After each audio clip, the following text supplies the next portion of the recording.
বাঙালিখানায় সবাইকে স্বাগত জানাই।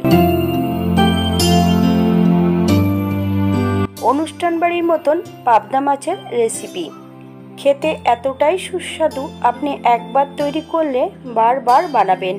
সম্পূর্ণ ঘরোয়া উপকরণ দিয়ে আপনারা রান্নাটি করে নিতে পারবেন। ছোট ছোট টিপস সহ আপনিও খুব সহজে শিখে নিতে পারবেন। তবে আমি আজকে এখানে কিভাবে রাঁধুনি বাটা দিয়ে পাবদা মাছ রান্না করলাম, চলুন সেটা একবার ভিডিওর মাধ্যমে দেখে নেওয়া যাক। আজকে রান্না করব পাবদা মাছ। এখানে বেশ কিছুটা আমি পাবদা মাছ বেশ পরিষ্কার করে কেটে ধুয়ে রেখেছি। এই পর্যায়ে একটা কড়াইতে বেশ কিছুটা সর্ষের তেল অ্যাড করেছি। সামান্য একটু নুন অ্যাড করতে হবে, যাতে মাছগুলো ভাজার সময় কড়ার নিচটাতে লেগে না যায়। এই পর্যায়ে মাছের গায়ে হাফ চামচ নুন, হাফ চামচ হলুদ গুঁড়ো বেশ ভালো করে লাগিয়ে নিতে হবে। হাফ চামচ কাঁচা সর্ষের তেল, যাতে মাছ ভাজার সময় মাছগুলো ফেটে গায়ে না লাগে। যে মাছের গায়ে আঁশ নেই সেই মাছে কাঁচা সর্ষের তেল যদি লাগিয়ে নেওয়া হয় তাহলে মাছ ভাজার সময় গায়ে ফেটে তেল লাগবে না। এই পর্যায়ে সম্পূর্ণ মাছের গায়ে আমি নুন, হলুদ, কাঁচা সর্ষের তেল লাগিয়ে নিয়েছি। এক এক করে সম্পূর্ণ মাছগুলো আমি তেলের মধ্যে ভেজে নেব। মাছের পরিমাণ বেশি থাকাতে আমি এখানে দুবার মাছগুলো ভেজে নেব। মাছগুলো বেশ উল্টিয়ে পাল্টিয়ে ভেজে নিতে হবে, তবে খুব বেশি মাছগুলো ভাজার প্রয়োজন নেই। আপনারা আপনাদের পছন্দ মতন মাছগুলো ভেজে নিতে পারেন। মাছগুলো জ্যান্ত ছিল। গরম তেলে অ্যাড করার পর সঙ্গে সঙ্গে মাছগুলো উল্টিয়ে পাল্টিয়ে দিতে হবে, নইলে মাছগুলো বেঁকে যেতে পারে।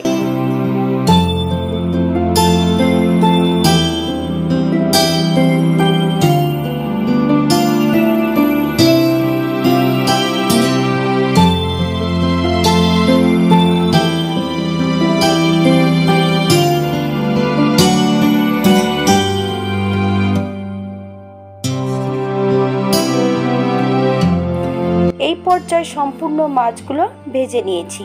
অপর দিক থেকে এবার একটা মশলা তৈরি করে নেব।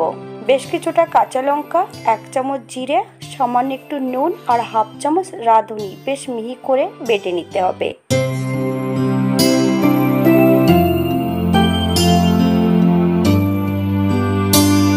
আবারও আরেকটা মশলা আমি বেটে নেব।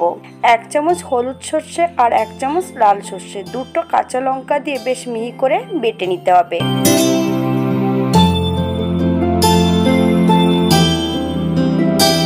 একই তেলে রান্না করব। ফোড়নে রেখেছি হাফ চামচ কালো জিরে, হাফ চামচ রাঁধুনি। ফোড়ন থেকে সুগন্ধ বেরোলে লঙ্কা, জিরে আর রাঁধুনি বাটাটা প্রথমে অ্যাড করতে হবে। হাফ চামচ হলুদ গুঁড়ো। 1 থেকে 2 মিনিটের মতন বেশ মশলাটা মিডিয়াম আঁচে ভেজে নিতে হবে। মশলা ধোয়া বাটি থেকে সামান্য একটু জল অ্যাড করব।